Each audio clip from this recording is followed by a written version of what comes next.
Hi guys! Welcome to our channel. Today magluluto tayo ng chop suey at saka itong chicken joy.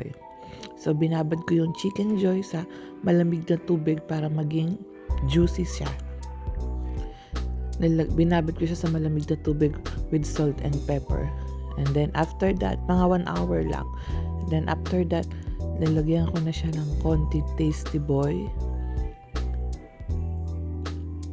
isang itlog,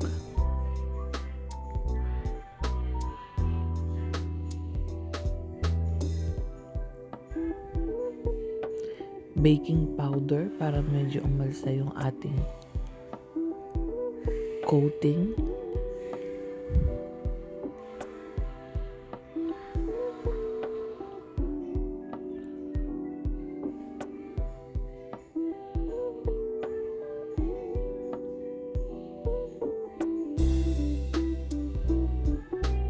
tsaka ayan, nilagyan ko na siya ng harina.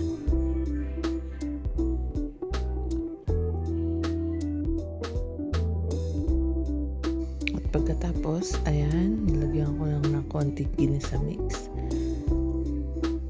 Pero mas masarap dyan kung may chicken powder, kaso wala tayong available ngayon. Lagyan ng konting pepper pa. So, i-mix well lang natin siya.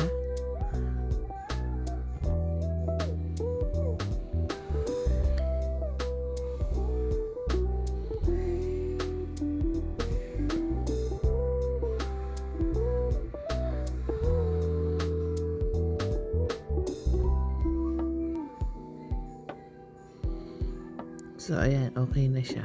Ayan, lagyan natin ng mantika. Ito, pamprito, panggisa natin sa ating chop suey.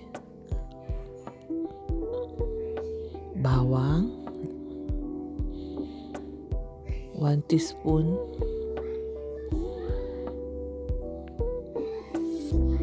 Sibuyas.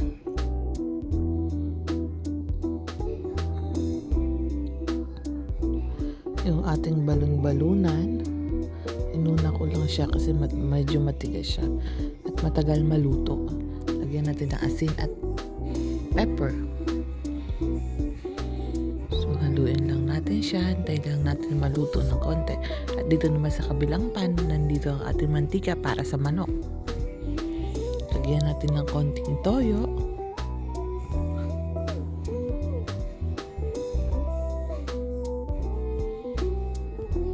Lagyan na din natin ng ating atay. Hintayin lang natin siyang maluto. At dito, nilagay ko na nga yung dinagdagan ko siya ng mantika at minute na. At magpiprito na tayo. Try nyo yan sa manok nyo. Mas tipid siya sa harina.